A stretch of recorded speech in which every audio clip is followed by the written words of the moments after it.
The question I want to ask is about statistics. Can I ask what targets you will have when you are managing the police service? And if you're not going to have targets, can you explain why? Do you know there are forces in this country that have 60 and 70 annual targets they try to meet, and they can't make it? It's a nonsense. We're with 9.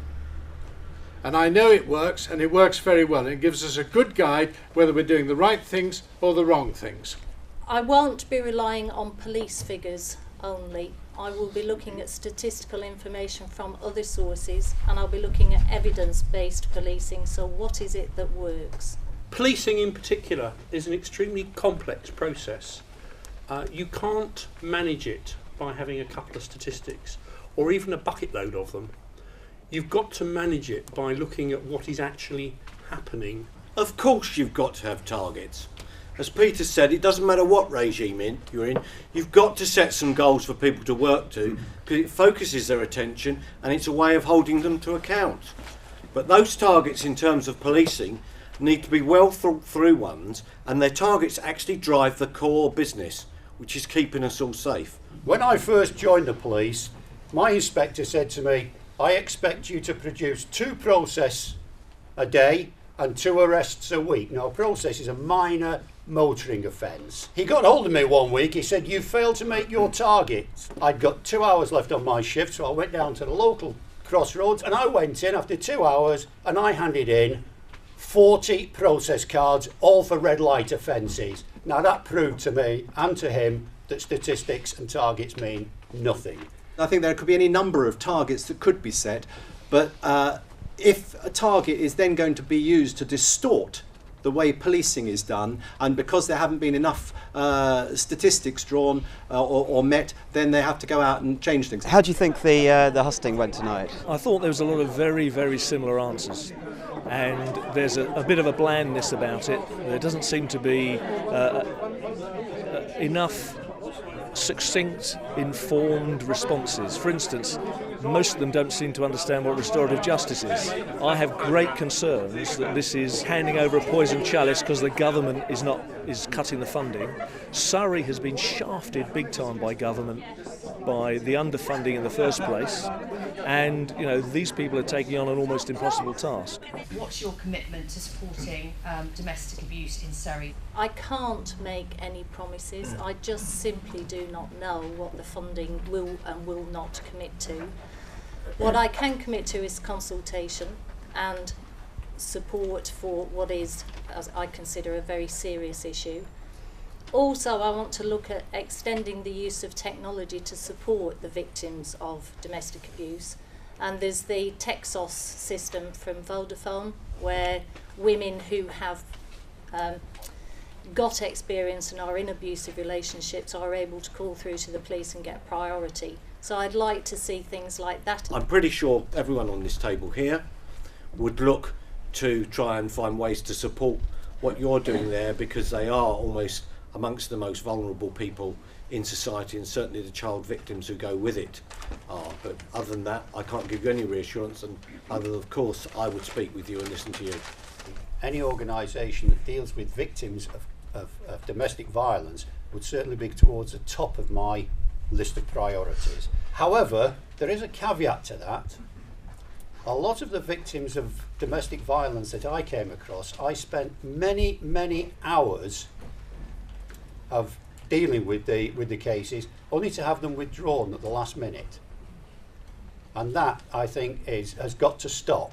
I would say that domestic violence is very near the top of my list, and I'm disappointed with Robert Shadwell saying that he's concerned about cases being dropped. They're often dropped because at the moment the system does not give the victims the support and the help and the protection that they are actually seeking. And that is one of the things that we really do have to address. And to be able to address it, I know, is going to cost money.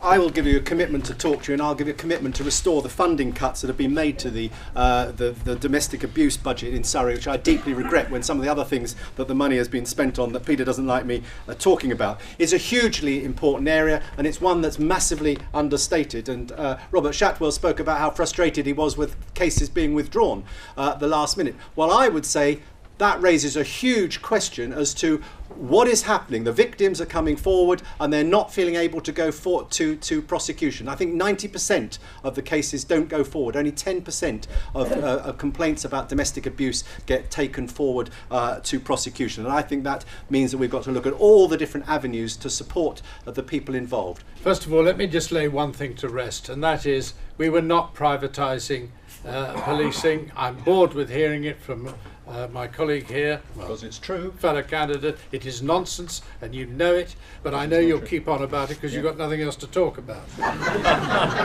Now, domestic violence and domestic abuse is a difficult area, but a key area, and I don't actually think we know the half of it.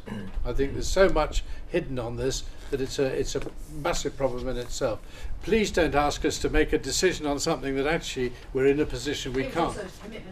But you can have the commitment, and I'll tell you the commitment you can have.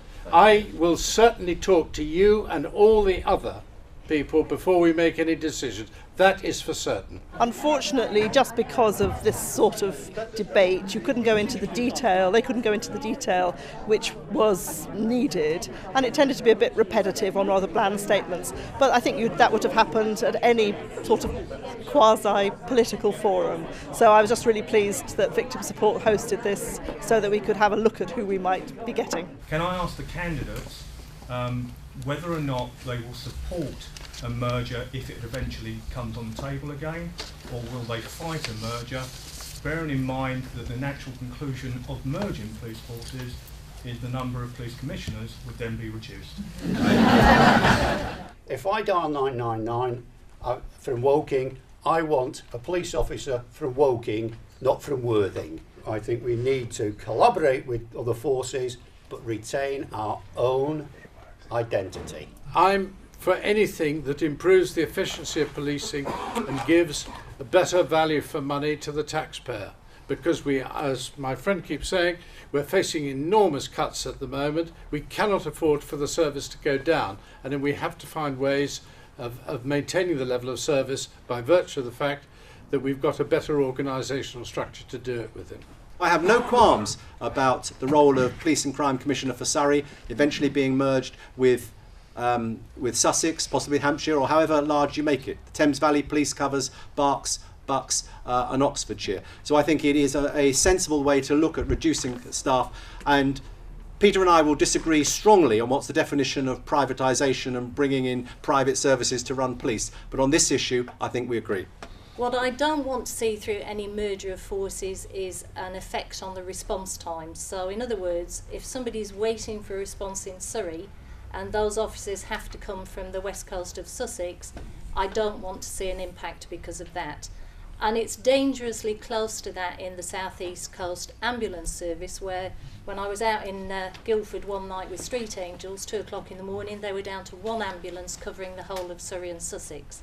Something to be mindful of. I think we do need to look at merging and collaborating with those bits that it makes sense to do so, but I think we need to keep an individuality, and certainly we need to ensure that there is sufficient leadership in Surrey Police to be able to deliver a quality service that we want. My key performance indicator when I become a Police and Crime Commissioner will be to make myself redundant.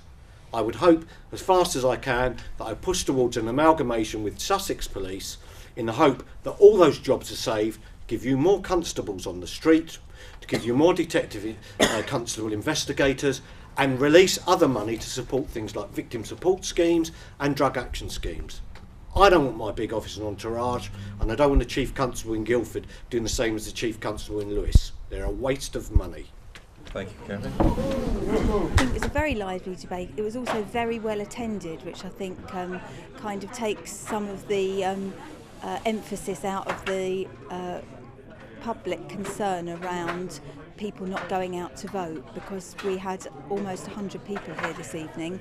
So I think that says a lot about people's interest in the Police and Crime Commissioner, but also about their interest in victims and witnesses agenda as well.